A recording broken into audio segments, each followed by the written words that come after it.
Pierre Dubois never imagined that a simple stroll down the Champs-Élysées on a sunny March afternoon would completely change his life.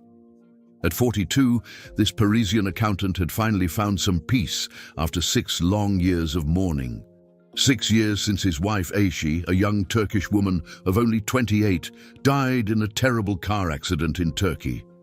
Pierre's life began to fall apart in 2018. He had met Ayşe 2 years earlier when she was working as an interpreter for a tourism company that organized cultural trips between France and Turkey. She was a stunning woman with long brown hair and almond-shaped eyes that seemed to hold all the secrets of the East. Pierre was immediately enchanted not only by her beauty, but also by her intelligence and determination. Ayşe spoke 4 languages fluently and dreamed of opening her own translation agency. The romance was intense from the start. Pierre, who had spent years focused solely on work after a difficult divorce, found in Ayşe a passion he thought he had lost forever. She, in turn, saw in Pierre a stability she had never known. She came from a poor family in Istanbul and had fought hard to achieve her education and independence. They were married in an intimate ceremony in Paris in 2017, attended only by a few close friends of Pierre's and Ayşe's younger brother Mehmet, who had come especially from Turkey. Pierre clearly remembered that tall, dark-haired 25-year-old who barely spoke French but showed genuine affection for his sister. During their honeymoon in Nice, Ayşe talked constantly about her plans to bring Mehmet to France, to help him find work and better opportunities. Everything seemed perfect until the fall of 2018. Ayşe received an urgent call from Turkey. Her father had suffered a heart attack. She left immediately for Istanbul, promising to return in a week. Pierre offered to accompany her, but she insisted it wasn't necessary, that she would resolve everything quickly and return home. Their last phone conversation was on Tuesday night. Ayşe seemed strange, distant, but explained that she was just worried about her father. On Thursday morning, Pierre received the call that destroyed his life. It was Mehmet, speaking broken French between sobs. Ayşe had died in a car accident on the highway between Istanbul and Ankara. The car had overturned and caught fire. There was nothing left to bury. Pierre flew immediately to Turkey, but arrived only for a funeral without a body, an Islamic ceremony that seemed unreal. Mehmet was devastated, younger and more lost than Pierre remembered. Ayşe's family, whom Pierre knew only superficially, was immersed in mourning. No one spoke French except Mehmet, and Pierre felt completely lost amid rituals and traditions he did not understand. The documents were all correct: death certificate, police report, everything official and stamped. Pierre tried to see the accident site, but it had already been cleaned up. The Turkish authorities were sympathetic but firm. There was no doubt Ayşe Dubois had died on October 25, 2018. Back in Paris, Pierre sank into a deep depression. The apartment they had shared became a mausoleum. He kept everything exactly as Ayşe had left it, her clothes in the closet, her language books on the shelf. Even the coffee mug she used every morning remained in its place in the kitchen. The first 2 years were the worst. Pierre could barely work, lost a lot of weight, and completely isolated himself from his friends. Mehmet would call occasionally from Istanbul, always sad, sharing the pain of loss. Pierre even sent some money a few times, knowing that Ayşe's family was struggling financially. It was only in 2020, during the pandemic, that Pierre began therapy. Slowly, very slowly, he began to rebuild his life. He started exercising again, began cooking again, even went out a few times with co-workers. He wasn't ready for another relationship, perhaps he never would be, but he had found a way to live with the pain. In 2022, he finally decided to travel again. He started small, with weekends in Normandy and a week in Brittany. In 2023, he felt brave enough to visit places he and Ayşe had planned to see together. He went to Barcelona in the spring and Prague in the summer. Each trip was a small victory against grief. proof that he could honor Aishi's memory by living the life she would have wanted him to live. On the morning of March 15, 2024, Pierre woke up with a strange feeling. He wasn't superstitious, but something felt different in the air. He decided to cancel his plans to stay home and organize documents, a task he had been putting off for months, and go for a walk instead. Paris was beautiful at that time of year, with the first spring flowers beginning to appear in the parks. He walked aimlessly through the familiar streets, remembering the times he and Aishi had walked the same path. She loved shopping on the Champs-Élysées, especially in cosmetics and perfume stores.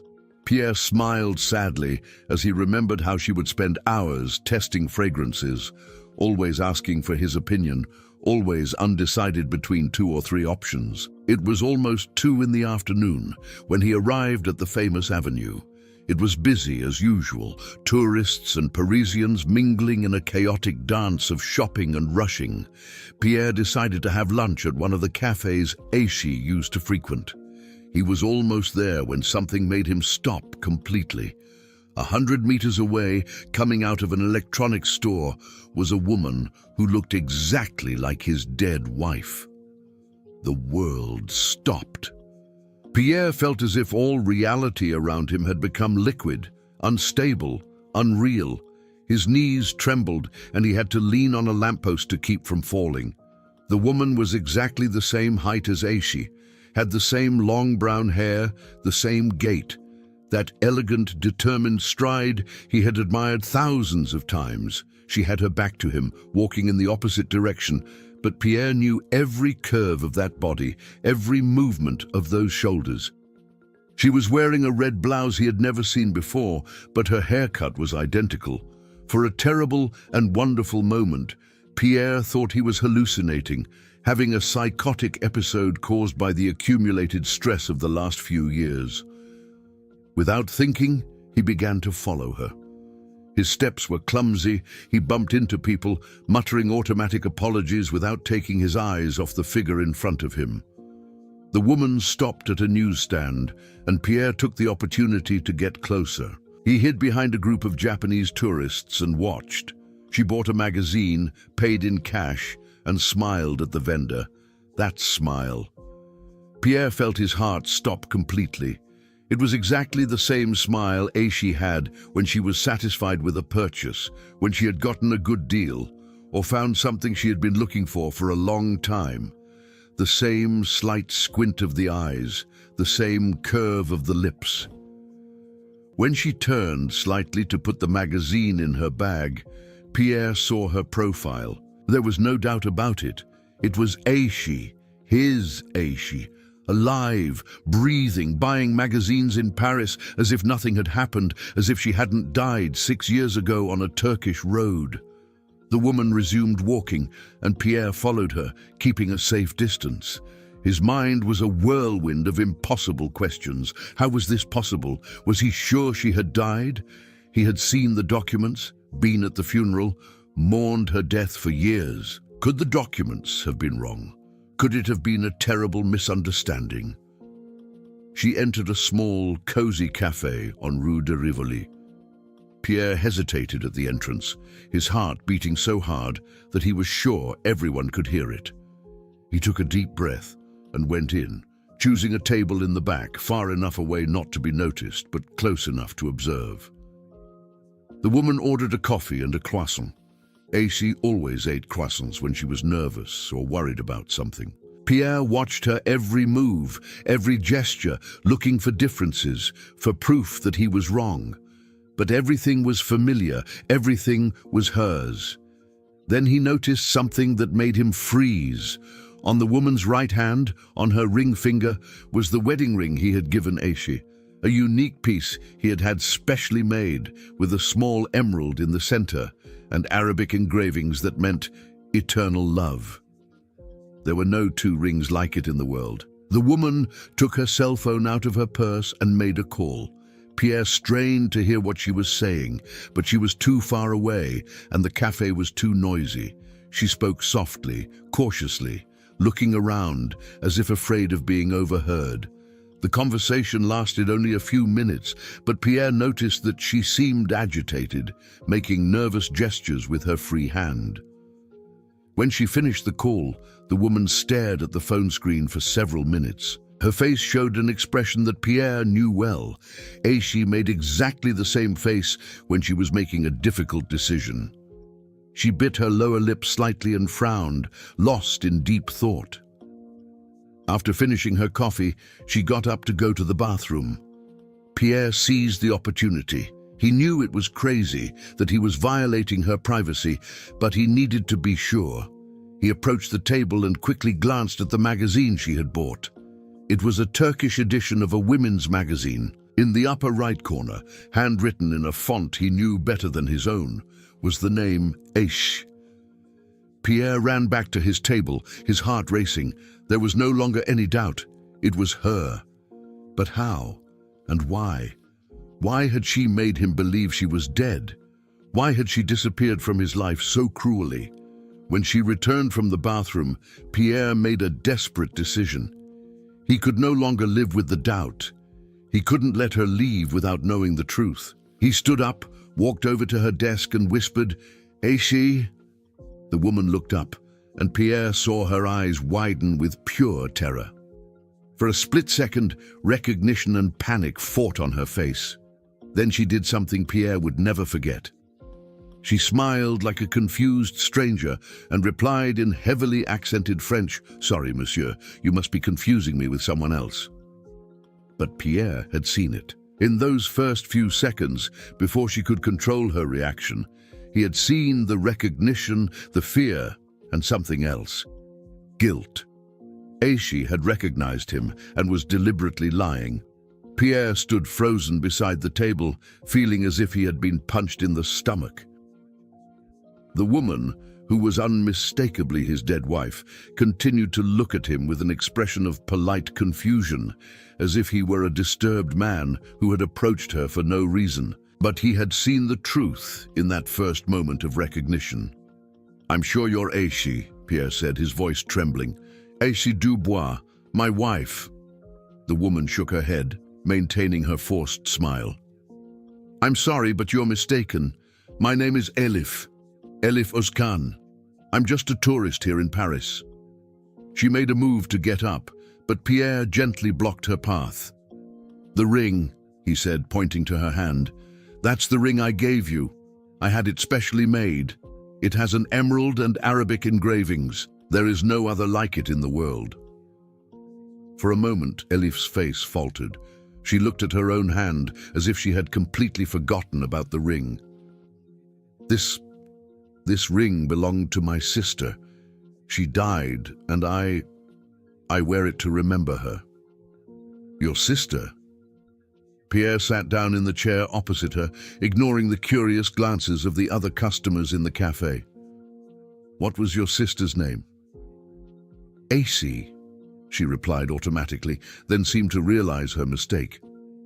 "I mean, her name was Zeynep. Zeynep was my name."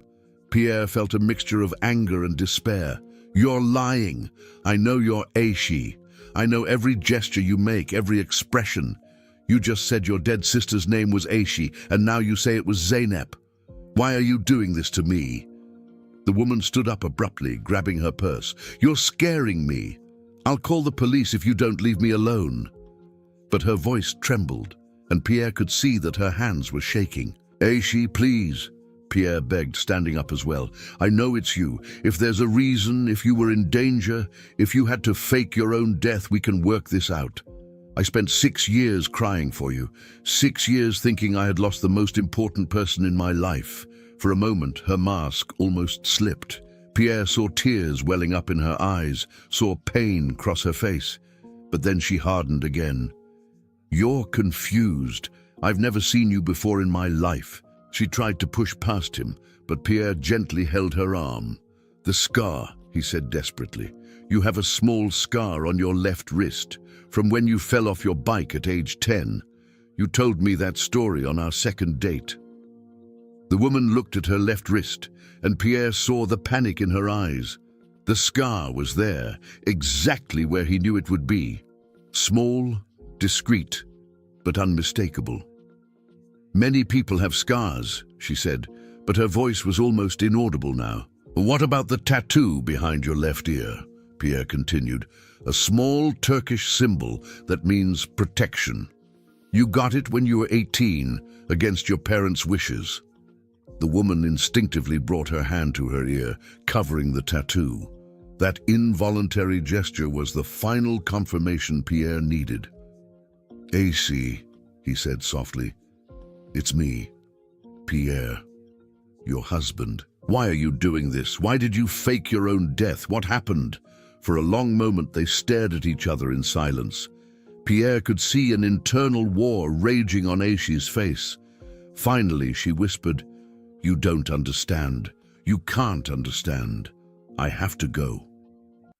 She tried to leave again, but this time Pierre didn't physically stop her.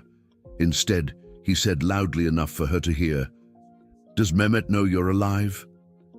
Aishi stopped as if she had hit an invisible wall. She turned slowly, and now Pierre could see genuine terror in her eyes. What do you know about Mehmet?" "Your brother," Pierre said, approaching cautiously. "He called me to tell me about your death. He was at your funeral. He sent money to your family several times over the last few years because Mehmet told me they were struggling." Aishi's face went completely pale. "You sent money?" "Of course I did. You were the only family I had left after I thought you had died." Aishi shook her head violently. No, that shouldn't have happened. Mehmet promised that..." She stopped abruptly, realizing she had revealed too much. "Mehmet promised what?" Pierre took another step toward her. "Aishi, what's going on? Why did your own brother make me believe you were dead?" The tears she had been trying to hold back finally began to stream down her face. "You don't understand," she repeated. "If they find out you found me, that you know I'm alive..." "Who are they?" Pierre interrupted. "Who will find out? What are you afraid of?" Aishi looked around the cafe as if she expected to see someone dangerous watching them. "I can't talk here. It's too dangerous." "Then let's go somewhere else," Pierre said immediately. "Let's go home, to our apartment. Remember, I kept everything exactly as you left it." "No!" she exclaimed too loudly, causing other people to look. She lowered her voice. "I can't go there. They might be following me." Pierre felt a chill of fear. "Who could be following you?" "Aishi, what kind of danger have you gotten yourself into?" She quickly wiped away her tears and looked at him with an expression that mixed love, despair, and something that looked like pure terror. "Pierre, you have to forget you saw me today. You have to pretend you never found me. If you love me, if you ever loved me, you'll do this for me." "How can you ask me that?" Pierre's voice was broken. "I spent 6 years of my life in mourning, 6 years believing I had lost you forever. And now I find out you're alive, that you chose to abandon me, and you want me to just pretend nothing happened?" "It wasn't a choice," she whispered. "It was never a choice." Before Pierre could respond, Aishi's phone rang. She glanced at the screen and paled even further. "I have to take this," she said, but Pierre could see that her hands were shaking so badly she could barely hold the phone. "Hello?" she answered in Turkish. Pierre didn't understand the words, but he could hear the aggressive tone of the voice on the other end of the line. Aishi responded in monosyllables, nervously glancing at Pierre. When the call ended, she was visibly terrified. "I have to leave now, immediately." "Aishi, no." Pierre held her hand. "Don't leave me again. Not without explaining what's going on." She looked at him with such intensity that Pierre felt his heart break. "Tonight at midnight," she whispered quickly. "Alexandra III Bridge, on the right bank. If you really love me, if you want to know the truth, be there. But Pierre..." She squeezed his hand tightly. "If you come, your life will never be the same again. Some truths destroy everything."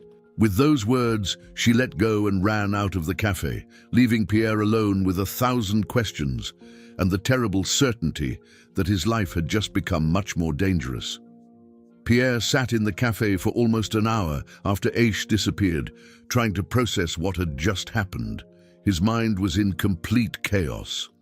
The woman he had mourned for 6 years was alive, clearly terrified, and had arranged to meet him at midnight. But what was most disturbing was the growing certainty that Mehmet, the brother he had comforted, who had received his money and his compassion, was involved in an elaborate lie. When he finally managed to move, Pierre walked through the streets of Paris like an automaton. Everything looked different now, as if the city had changed color. The same streets he had walked that morning with nostalgic melancholy now seemed threatening, full of shadows and sinister possibilities. Back at his apartment, Pierre went straight to the room he had kept as a sanctuary to Aish's memory. He opened the drawer where he kept all the documents related to her death. Death certificate, police report, photos from the funeral. Everything looked official. Everything looked real. How could she possibly be alive? He picked up the phone and called Mehmet. It was almost 8 p.m. in Paris, which meant 10 p.m. in Turkey. The phone rang several times before a familiar voice answered. "Pierre?" Mehmet sounded surprised. "Is everything okay? It's been a while since we last spoke." "Mehmet?" Pierre tried to keep his voice calm. "I need to ask you something about Aishi." There was a pause on the other end of the line. "What do you want to know?" "I thought we had already talked about everything." "Are you absolutely sure she died in that accident? There's no possibility of an error in the documents." The pause was even longer this time. "Pierre, why are you asking this? Has something happened? Answer my question," Pierre insisted. "Did you see Aishi's body? Did you see her dead with your own eyes?" No," Mehmet admitted reluctantly. "The accident was very serious. The car caught fire. There was nothing left to see. But the documents, the documents could be forged," Pierre interrupted. "Mehmet, I'm asking you, as her brother, as someone who knew her better than anyone else, are you absolutely sure Aishi is dead?" The silence that followed was deafening. Pierre could hear his own breathing, his heart beating. Finally, Mehmet spoke, and his voice was different, more tense. "Pierre, you're scaring me. Why are you asking these things?" "Because I saw her today," Pierre said simply. The sound that came from the other end of the line was as if Mehmet had dropped the phone. After several seconds, he came back. "That's impossible. You must be confusing." "It was her, Mehmet. I would recognize her anywhere. I spoke to her. She recognized me too, but pretended not to know me. And she was wearing the wedding ring I gave her, the one with the emerald and the Arabic engravings." "Pierre, you need help," Mehmet said quickly. "I know it's been hard for you, but Aishi is dead. She died 6 years ago. Maybe you should talk to a psychologist." "Stop lying to me," Pierre exploded. "I know you're lying. I can hear it in your voice. What happened to Aishi? Why did you make me believe she was dead?" Mehmet hung up the phone. Pierre tried calling back several times, but the calls went straight to voicemail. Each attempt confirmed his growing suspicions that Mehmet was deeply involved in whatever had happened to Aishi. It was almost 10 o'clock at night when Pierre made a decision. He couldn't wait until midnight without doing anything. He needed answers. And if Mehmet wasn't going to give them to him, maybe he could find them some other way. He went to his computer and began searching. First, he looked for news of the car accident that had supposedly killed Aishi. He found a small mention in a local Turkish newspaper, just a few lines about a fatal accident on the Istanbul-Ankara highway. No names were mentioned, no specific details. For an accident that had been so devastating that nothing of the victim remained to be buried, there seemed to be surprisingly little media coverage. Next, Pierre began researching how to forge official documents in Turkey. What he found left him cold. There were entire networks of corruption, civil servants who could be bribed to create false documents. Death certificates, police reports, even hospital records could be fabricated for a sufficiently large sum of money. But why would Aishi do that? Why would she fake her own death and abandon a comfortable life in Paris? And why would Mehmet help her? Pierre remembered the times he had sent money to the family after Aishi's death. It was always Mehmet who had asked for help, claiming that the family was experiencing financial difficulties. Pierre had sent almost 15,000 euros over the years without questioning, without asking for receipts. Now he realized how naive he had been. At 11:30 p.m., Pierre left his house and headed for the Alexandre III Bridge. Paris was quiet at that hour, with only a few cars passing through the illuminated streets. He arrived at the bridge 15 minutes early and chose a spot in the shadows where he could watch without being seen. The Alexandre III Bridge was one of the most beautiful in Paris, with its golden decorations and spectacular view of the Seine. During the day, it was always full of tourists taking pictures, but at midnight, it was practically deserted, with only a few occasional people walking hurriedly home. At exactly midnight, Pierre saw a female figure approaching from the right bank, exactly where Aishi had arranged to meet him. She was wearing a dark coat and a beret that partially covered her face, but Pierre recognized her immediately. He stepped out of the shadows and walked toward her. When she saw him, she stopped and looked around nervously, as if checking to make sure they weren't being watched. "You came," she said when he approached her. "Of course I came," Pierre replied. "Now tell me the truth. Everything." Aishi closed her eyes for a moment, as if gathering her courage. When she opened them again, Pierre saw a deep, ancient sadness that made him realize that the story he was about to hear would change everything forever. "Before I begin," she said softly, "you need to understand that every word I'm about to say puts your life in danger. You still have time to leave, to pretend you never met me, to go back to your safe life." Pierre looked into the face of the woman he had loved and mourned for 6 years. "I no longer have a safe life," he said. "Not after today. Tell me everything." Aishi took a deep breath and began, "My real name isn't Aishi. It never was. And Mehmet isn't my brother." Pierre felt as if the ground had disappeared beneath his feet. "What do you mean? Of course Mehmet is your brother. He was at our wedding. He called me when you faked your death." "Mehmet is my husband," Aishi said softly, the words falling like bombs between them. "My real husband. We got married in Turkey when I was 17. It was an arranged marriage by our families." Pierre shook his head violently. "That doesn't make sense. You told me you'd never been married before. You said I was your first true love." "It was a lie," she whispered, tears streaming down her face. "It was all a lie, Pierre. My real name is Zehra Özkan. Aishi was my older sister. She died when I was 15 of leukemia." Pierre pulled away from her, feeling physically sick. "Then who are you? Who did I marry? Who have I lived with for 2 years?" "I'm Zehra," she repeated. "And you were the best part of my life, Pierre. The only real and honest part I ever had." "Honest?" Pierre almost shouted, then remembered where they were and lowered his voice. "How can you call that honest? You lied about your name, your age, your family, your past. Our marriage isn't even legal." "It is legal," she said quickly. "Aishi's identity documents are real. When she died, I assumed her identity. In Turkey, that's not so difficult when you know the right people." Pierre began pacing back and forth on the bridge, trying to process the information. "Why? Why did you do that? Why did you assume your dead sister's identity?" "To escape," Zehra said simply. "Mehmet, he's not a good man, Pierre. He's violent, controlling. He's part of a human trafficking ring that operates between Turkey and Europe. When I married him, I didn't know. I thought he was just a businessman." "Human trafficking?" Pierre stopped walking and stared at her. "What are you talking about? Mehmet and his associates bring young women from Turkey to Europe with false promises of work or marriage.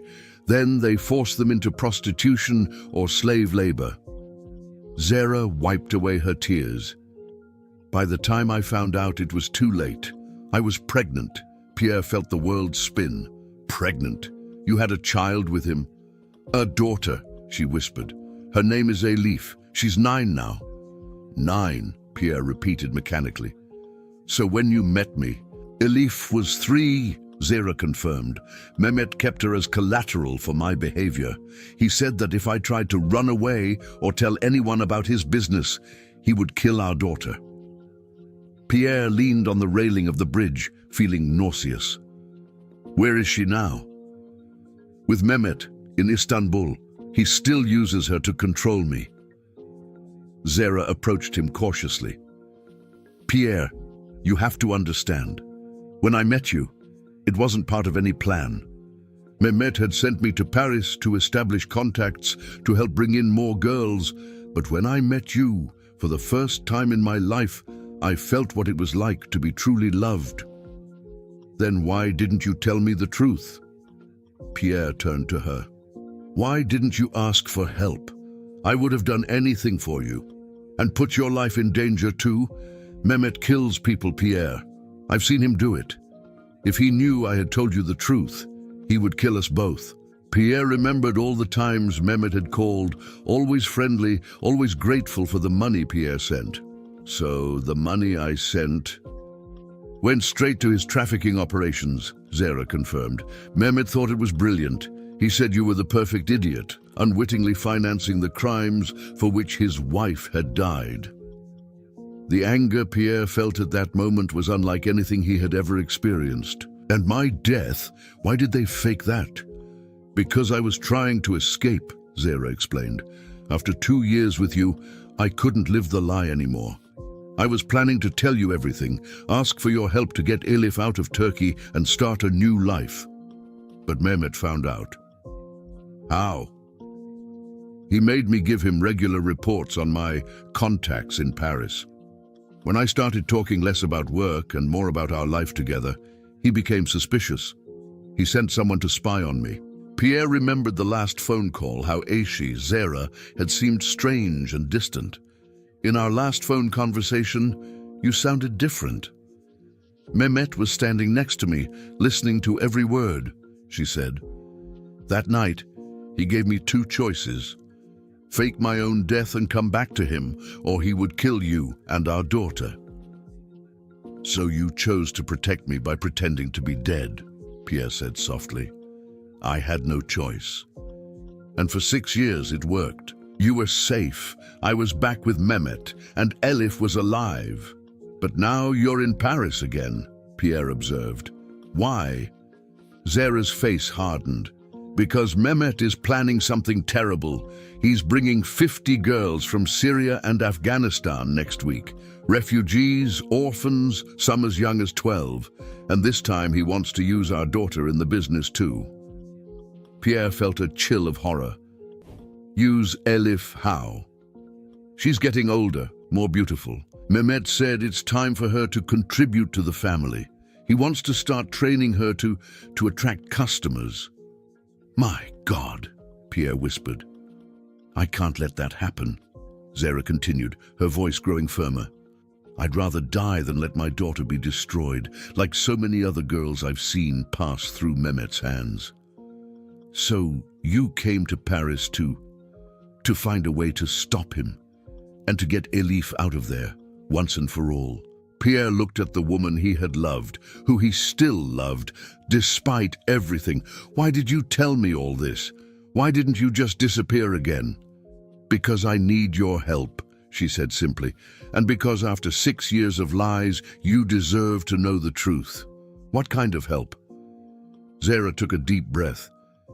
Mehmet has information on all the corrupt employees who work for him, all the politicians he bribes, all the police officers he pays.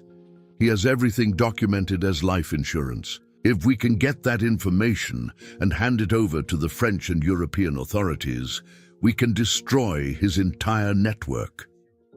And how do you intend to get that information? Mehmet trusts me, she said. He thinks I'm completely under his control because of Elif. He'll give me access to the files because he needs me to organize the arrival of the new girls. Pierre realized where she was going with this. You want me to help you steal that information and rescue our daughter, she added. Pierre, I know I have no right to ask for anything after what I did to you, but Elif is innocent. She doesn't deserve to pay for her parents' sins. Pierre was silent for a long moment, staring at the dark waters of the Seine. Finally, he turned to her. Our daughter. Zara bit her lip. Elif. She's not Mehmet's daughter. The world seemed to stop completely around Pierre.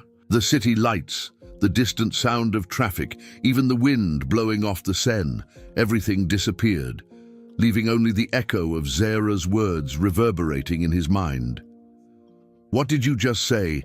His voice came out as a hoarse whisper. Elif is your daughter, Pierre, Zara repeated, tears now streaming freely. I found out I was pregnant 2 weeks before Mehmet forced me to fake my death. It was too early to be sure, but after I returned to Turkey, the tests confirmed it. Elif was born exactly 9 months after our last night together. Pierre leaned heavily on the bridge railing, feeling his legs tremble. I have a daughter, he murmured, as if testing the words. A 9-year-old daughter I never knew. Mehmet doesn't know, Zara continued quickly. He believes she's his because I lied about the dates. I said I had gotten pregnant before traveling to Paris. He never questioned it. What is she like? Pierre asked, his voice breaking with emotion. Does she look like me? Zara smiled for the first time since they had met again, a sad but genuine smile. She has your eyes, blue like the sky, just like yours. And she's smart, Pierre, very smart. She speaks 3 languages and loves math, just like you. Pierre felt an overwhelming mixture of joy, pain, and anger. 9 years, he said. I lost 9 years of my daughter's life because of your lies. I know, Zara whispered. I know I can never forgive myself for that. But I had no choice, Pierre. If Mehmet had known she wasn't his daughter, he would have killed us both. And now he wants... Pierre couldn't finish the sentence. Now he wants to sell her, Zara finished, her voice hardening with hatred. My own daughter. Your daughter. He says she'll fetch a lot of money because she's so beautiful and young. The anger Pierre felt at that moment was primitive, animalistic. I'll kill him, he said softly. I'll find that monster and kill him with my own hands. No, Zara grabbed his arm. That's exactly what he wants. Mehmet is dangerous, Pierre. He has connections with the police, politicians, judges. If you try to confront him directly, you'll end up dead, and Elif will be even more vulnerable. So what do you propose? We have to be smart, she explained. Mehmet is bringing the 50 girls to Paris next week. They'll go through a safe house, he maintains, in the 18th arrondissement before being distributed to different European countries. Elif will be with him. He never leaves her alone when he's doing important business. How do you know all this? Because he told me. He wants me to help process the girls when they arrive. Check documents, translate, that sort of thing. Zara grimaced in disgust. He has no problem telling me the details because he thinks I'm completely under his control. Pierre started walking again, trying to think clearly. If we involve the French police, Mehmet has contacts here too, Zara interrupted him. Not all of them, but some. And even if we managed to arrest some of his men, others would take over the operation. The girls would still be sold, and Elif would be killed to prevent her from talking, Pierre added grimly. Exactly! Our only chance is to get enough evidence to destroy the entire network at once and rescue Elif before Mehmet realizes what we're doing. Pierre stopped walking and stared at Zara. Do you have a plan? I have the beginning of one, she admitted. Mehmet will arrive in Paris on Monday. Today is Friday. That gives us 3 days to prepare. Prepare for what exactly? Mehmet doesn't know you found me, right? So you can still approach him as the grieving brother-in-law. Say you're in Paris on business and would like to see him, to remember Aishi together. Pierre understood immediately. You want me to gain his trust. Mehmet always liked you, Zara explained. He said you were naive but loyal. If you show up wanting to honor the memory of his sister, he'll be touched. He might even invite you to participate in his business. What if he suspects something? Then we both die, Zara said simply. But if we don't try, our daughter becomes a sex slave, and 50 other girls too. Pierre looked at her for a long moment. Even after all the lies, all the pain she had caused, he could still see the woman he had fallen in love with. And now he knew they had a daughter together, an innocent child who needed to be saved. What do I need to do? He asked. Zara closed her eyes for a moment, clearly relieved. First, you need to help me get information about the house where they're going to keep the girls. Exact location, how many men will be guarding it, security routines. How can I find that out? Mehmet will want to impress you, she explained. Men like him love to show off their power. If you show interest, curiosity about how he honors Aishi's memory by helping other Turkish immigrants, he may even show you the operation. And you? What will your role be? I'll continue to pretend to be the obedient, traumatized wife. I'll help him with the logistics, but I'll also document everything. Names, locations, dates, bank account numbers. Everything we need to hand over to the authorities. Pierre took a deep breath. And Elif, how are we going to get her out of there? That's the most dangerous part, Zara admitted. Mehmet never leaves her alone, but during big operations like this, he gets distracted. Our only chance is during the transport of the girls. There's always a moment of chaos when they arrive and are being processed.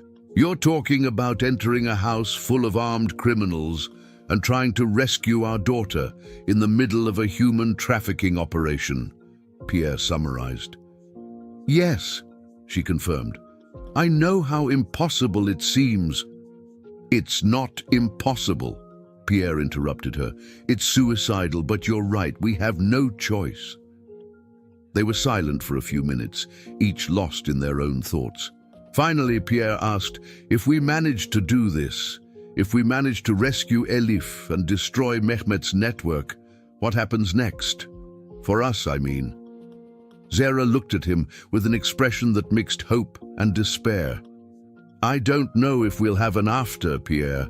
Mehmet has enemies in many countries. Even if we manage to destroy his operation, he may have allies who will want revenge. So we're essentially signing our death warrant. It's possible, she admitted. But Pierre, I'd rather die trying to save our daughter than live knowing I abandoned her to be abused by monsters. Pierre reached out and touched Zara's face gently. Does she know anything about me? I tell her stories about you, Zara whispered. I tell her she had a father who loved her very much, but who had to leave. She always asks when you're coming back. Monday, Pierre said with determination. On Monday, I'm going to meet my daughter and get her out of this hellhole, no matter what happens to me. Zara held his hand. Pierre, you need to know that no matter what happens, you were the only good thing I ever had in my life. Loving you, even if only for a short time, was worth every moment of suffering that came after. Don't talk as if we're already dead, Pierre replied. We'll make it. We have to make it. As they walked separately back to their respective homes, they had decided they couldn't be seen together until Monday. Pierre felt a mixture of terror and determination he had never experienced before. In 3 days, he would attempt to rescue a daughter he had never known from a man who had destroyed his life. And for the first time in 6 years, Pierre Dubois had something worth dying for.